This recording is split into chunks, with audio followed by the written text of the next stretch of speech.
yourself a cold one. They strike 'em, huh? And listen to Ross Tucker break down the top college prospects on another tasty edition of The College Draft.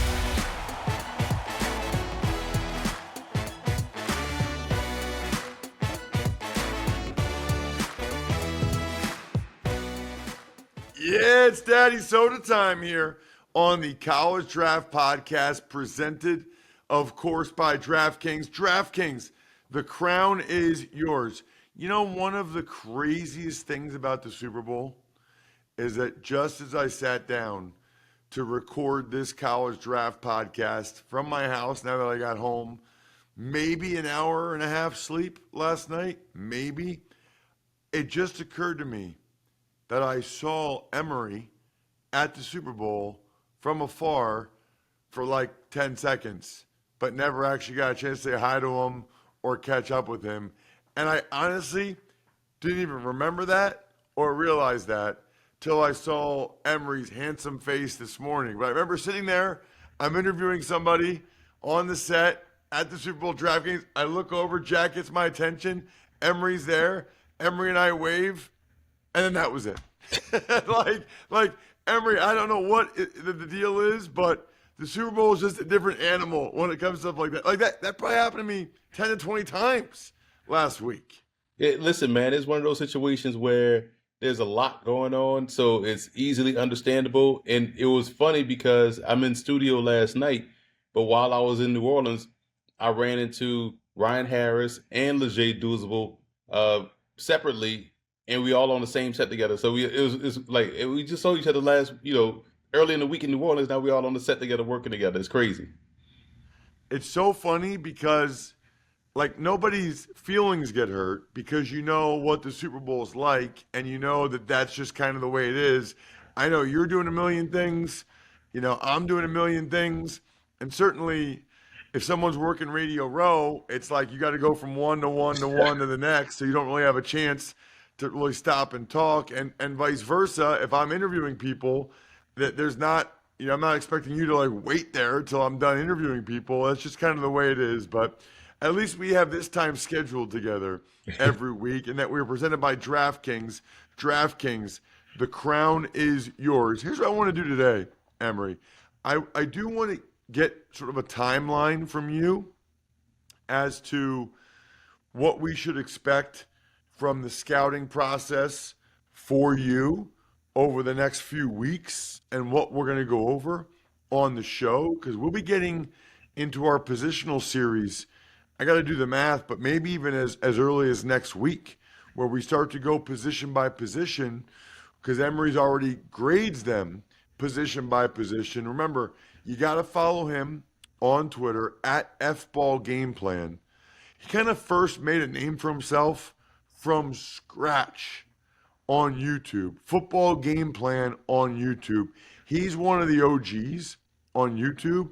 And if you think it's easy for a guy that didn't play in the NFL to just start a media company from scratch and have the success Emory's had, you have no idea.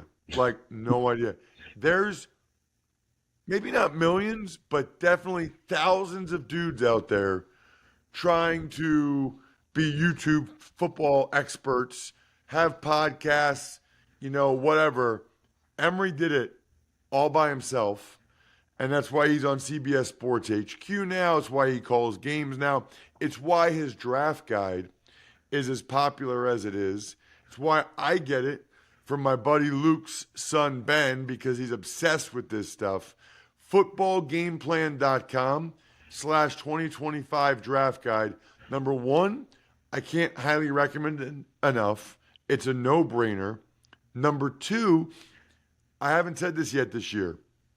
When, not if, when you buy the draft guide, footballgameplan.com/2025 draft guide, please forward that email confirmation to me, ross@rosstucker.com. You had a great chance to be a sponsor confirmation email winner on the Ross Tucker Football Podcast. I love to see people buying Emory's draft guide. It warms my heart. It's amazing. Speaking, Emory, of warming my heart. Took my family to the Eagles game last night. Just a little game called the Super Bowl. You might have heard of it. And it's kind of crazy because there was a lot of possible ways in which that game unfolded. The Eagles absolutely murdering the Chiefs, making Mahomes look maybe the worst I've ever seen him look. I can't, I mean, he didn't look great in that Super Bowl against the Bucks, 4 years ago, but that was a long time ago now. Making Patrick Mahomes look that mortal, I never care that much. I don't care when I'm broadcasting a game, Emory, as you know. I root for a close game, and I root for a lot of times no overtime so I can catch my flight, after the game. Last night, I was able to be a dad. I was able to be a fan. I was able to take my family to a game, wear Eagles gear, and just cheer for them. No objectivity, no analysis. I was just, being a dad, and I don't get to do that very often. And so I also knew I might be stopping by the Eagles post-game party for a little bit before I went to the airport for my red eye. And I had heard from people that if they lose, that thing's like a funeral. So I certainly did not want that to be the case. But Emory, we got a lot of scouting lessons to take out of that game. That was a wow. I thought for them to win, they had to be up 2 scores late in the game. How about being up 4 or 5 scores the whole game? I mean, it was a sight to behold. Man, first of all, it was great to see you and your family and your daughter share that moment, because that's just huge. It's those life moments that we remember forever, right? And your first football game or a first big moment or things like that just stick with you, those core memories. So that was awesome to see. Even though your shorts were a little high, I let you pass on that one. You know what I'm saying? Had to let the thighs out, but you know what I'm saying? It's okay. But to your point, when you look at this game and how it unfolded, I mean, the first couple of drives, you're like, wow, they really can't do anything. And what was fascinating, Ross, while we're watching the game in the green room, it was, we're joking. I'm like, I don't even think they crossed the 50 yet. Little did I know they didn't cross the 50 yet until like the fourth quarter. So it was like, yo, this is insane. And it was a great testament to, coaching, adjustments, guys like Nick Sirianni and his team buying into him. And I said this in the post game, was like, you can't, what this game showed you, that there is more than one way to have success in terms of quarterback play, in terms of coaching. Everyone looks for a type.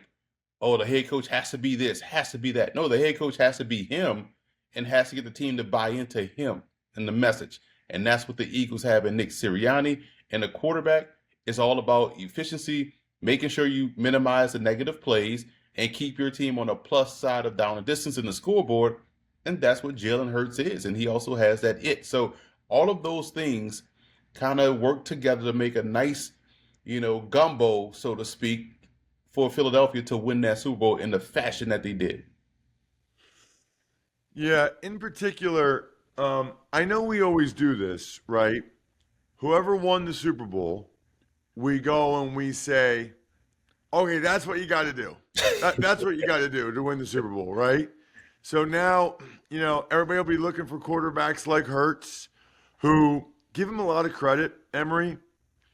He didn't really have, like, the most impressive season. Clearly the MVP of the Eagles team and in general and the offense was Saquon Barkley. But Hurts has the same thing that Jaden Daniels has, I've noticed, which is that they play their best when it matters the most. And Emory, I don't know that we can overstate how important that is. Would you rather have a guy that is top 5 in statistics, but doesn't always rise to the occasion or play his best in the biggest moments?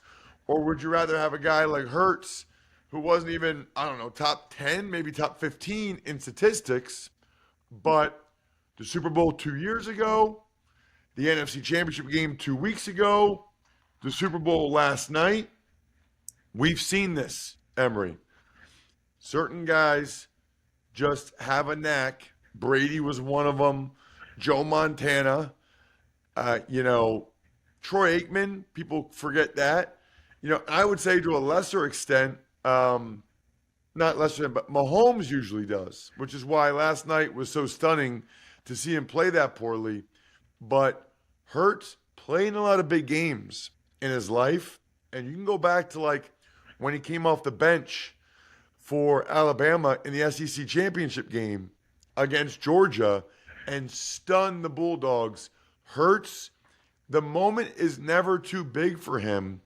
He's like always calm, and for whatever reason, he plays his best when it matters the most. Emory, I don't think we can overstate that. Like you can't overstate how important that is. And like I don't care if you go back to guys' high school careers, college, you gotta see how they play when it's the biggest game. And this is not a knock on Lamar, okay?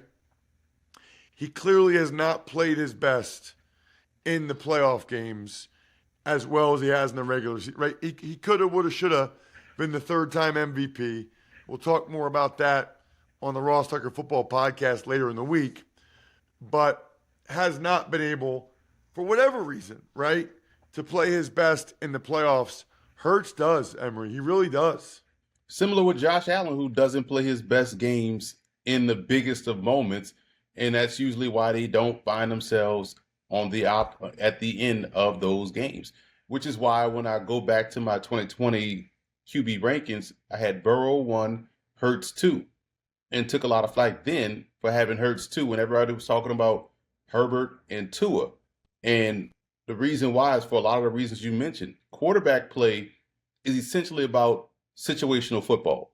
How can you play in situational football? And that's where Hurts excels consistently. Down in, down out, time and time again in the biggest of moments. And so when you go back to the true scouting lesson of Jalen Hurts is when you look at these quarterbacks that you're trying to project moving forward. And how do they play third down offense, backed up offense, 4-minute offense, red zone offense, end of game situations, need to have it situations. And I keep going back to a Shedeur Sanders, long time thoughts on this show, and that's why you feel confident when you make those declarations about players like a Cam Ward, like a Shedeur Sanders, like these dudes consistently show up. And even to a lesser extent, someone like a Brady Cook at Missouri, who constantly showed up despite some of the adversity, playing through injury, but playing really well. And it was dope to see, someone like Hurts. And I brought up, it's funny you mentioned Troy Aikman, because I brought that up in the post-game recap where I talked about how folks, talked, especially coming off the Eli Manning didn't get into the Pro Football Hall of Fame conversation where they said, well, look at Troy Aikman's stats. But the one thing you knew about Troy Aikman is he was going to lock in the postseason. And also, it was more about his leadership and than anything, corralling those personalities on that team and getting them going in the right direction in the biggest of games. That's Jalen Hurts. So it was dope to see him just consistently be consistent in who he has been, to your point, since high school. Some other things that jumped out to me, because this is the other thing people will look at. I will say this, though, Emory. We know everybody wants to have Mahomes or Josh Allen or Lamar Jackson on their team. It's really hard to do. It's really hard to get an elite MVP caliber quarterback, right? I mean, either draft them number 1 overall or you see something in Mahomes, Allen, Lamar Jackson that other people didn't, and they fall to you a few spots, or number 1 overall like a Stafford or Burrow or whatever. I'm not saying you can replicate what the Eagles did with their D-line and O-line, but nothing's stopping anybody from putting a lot of resource into their D line and O line. Not like I think they proved you can have a quarterback who maybe didn't play at a top 5 level this year or top 10 or whatever in Hurts if you're that good up front, both sides of the ball, which, I mean, they have the best O line of football, and last night their defensive line was dominant. But, Emory, this is not like a secret. Nobody invests more in their O line than and D line than the Eagles. It's like every first or second round pick, except for this year with the 2 corners, they're always O line, D line. Jalen Carter and Jordan Davis, and then Lane Johnson. Juergens was second round. Landon Dickerson second round. I mean, Mailata's like his own thing, but let's put it this way. If Mailata had ever played a snap of football before, he would have been a first-round pick. They don't make him 6'8", 380 with, like, mobility like that. The Eagles invest up front, both sides of the ball, and more often than not, Emory, it works. Ross, we had the same scouting takeaway lesson from that game as well with this particular point you made, because I'll add to it. Not only the words you use is perfect. Invest, because in investing you are forecasting, right? And so for Philly, all of those guys you talked about, a lot of them outside of the corners this year, but a lot of them didn't play immediately as rookies in terms of being starters. So the development along with the investment is key. Because think about this. This time last year, folks were saying, why would they waste a pick on Nolan Smith? Why would they waste a pick on Nakobe Dean? Why would they waste a pick on Jordan Davis? He barely gets on the field. And now this year, those guys they drafted last year were significant contributors. And you talk about the Cam Juergens and the Landon Dickersons, same pathway for those guys. So it shows you not only are they willing to invest in critical parts of the team, but they also are willing to invest the time that's needed to develop these guys to where when they do hit the ground running, they are ready to go. Josh Sweat, another one that didn't really play a lot when he was a rookie, dealt with some injuries and whatnot, but when he got out there, he was a hired assassin in terms of pass rush, and now he's a frontline player for them. And it's just having a plan. And I've always felt this way. That's why I said this last time on the show, it doesn't take long for a team to turn around a football team. You get the luxury at the NFL level of scraping off the top. 5,000 college football seniors and draft eligible juniors into the draft every year. You mean to tell me if I'm one of 32 teams, and let's just say we all have 7 picks in the draft, I get 7 chances out of 5,000 to get the best of the 5,000. What are you talking about? We're 2-14. That's a coaching issue, because it never is a talent issue. So the Eagles show you linear leadership. Everyone's lockstep. They have a plan. They invest in that plan. They develop the plan, and then they execute the plan flawlessly each and every year. It's a terrific point, because I had down here coaching matters, and certainly coaching did matter for the Eagles last night. Vic Fangio had a master class. I thought Kellen Moore, called a good game. I like that he stuck with the run, even though they weren't getting the huge chunk yardage. Some of that was to keep the clock moving, but we don't talk enough about the job the Eagles do developing players. It's why, all of these things go hand in hand. The evaluation, the transaction, and then ultimately, the development. It's a terrific, terrific point.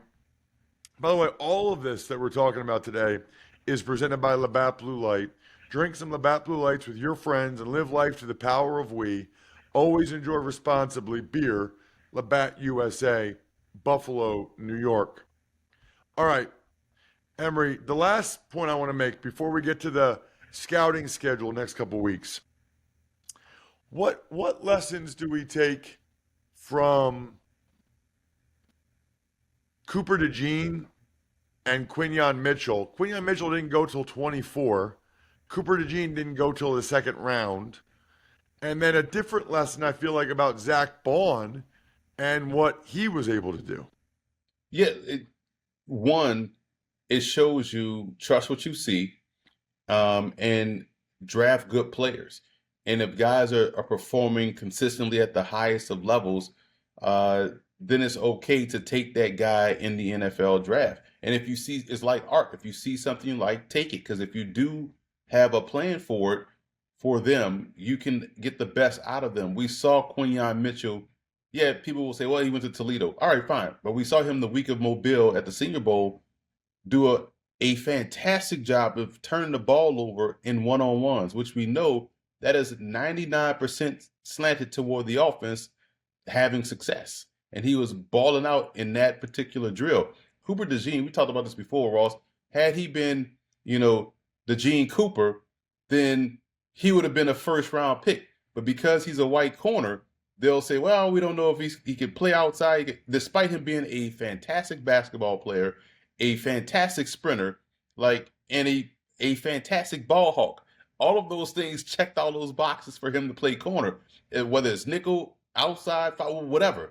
And returning punts, the dude can play. So what I love about both, and the Eagles identify and teams are focused on the wrong thing, but hey, this fits us, and we go ahead and take what fits us. And with Zach Bond, this is another example of, if you see me just master, right-handed layups, you know what I'm saying, coming off a weak side defense, coming up with a right-handed layup, stop asking me to be a jump shooter. If this is my game and I've dominated at doing this, off the dribble and laying it up with the right hand, stop trying to make me a three-point shooter. So with Zach Bond in New Orleans, they were trying to make him do something that he wasn't the best at doing. Eagles got him in the fold and got him to do what he did best at Wisconsin, and he put together what made him a terrific draft prospect out there for the Philadelphia Eagles. Yeah, that's one for the Saints. That really has to eat away at them, man. I mean, the guy was first team all-pro linebacker. Yeah, I was talking to Fred Warner down at the Super Bowl. I interviewed him. That's an interview we'll play this offseason.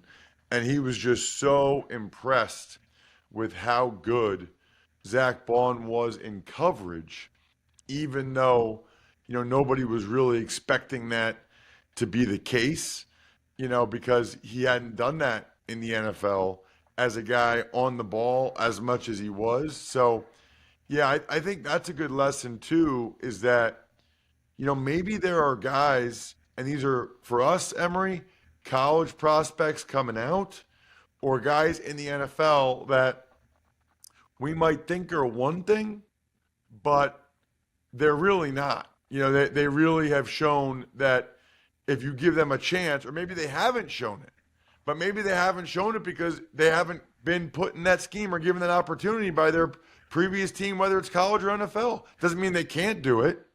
I mean, think about this, Ross. Just to use a more recent example, Priest Holmes wasn't Priest Holmes until the Chiefs allowed him to be Priest Holmes. He was a backup in Baltimore, and so once he got the opportunity, he became one of the all-time greats. And it's those type of situations where you could imagine if the Chiefs didn't give him that opportunity. Joe Horn doesn't become Joe Horn if the Saints didn't give him that opportunity to be Joe Horn. He would just have been a rotational fifth receiver for Kansas City that played special teams. So there's a bunch of guys in the NFL that are not in the best situations to showcase what they can truly do. It does take opportunity, and we know sometimes that opportunity may never come, and we would never know if so and so would have done X, Y, Z if ABC would have happened. All right, Emory, we got about a minute. Give me your schedule coming up. Obviously, we're going to start to dive into these prospects, but also talk about the guys you're seeing in person the next few weeks. Right. I'm still grading toward the prospects, still working through receivers right now. Should be finished with that this week. But also, the following week, I'll be at the HBCU Legacy Bowl in New Orleans, the last All-Star game on the circuit. And then after that, we head to the NFL Scouting Combine, then it's back in the lab to plow through that draft guide to get it done. Absolutely love it. Can't wait to start to break down these guys position by position with you.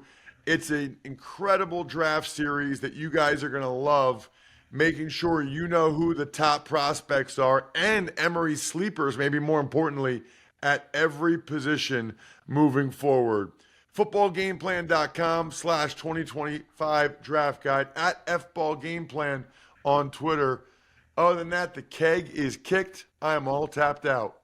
Thanks for tuning in to College Draft. Make sure to also check out the Ross Tucker Football Podcast, Even Money, and Fantasy Feast, all on the DraftKings Network, YouTube, or subscribe to the podcast on your favorite platform.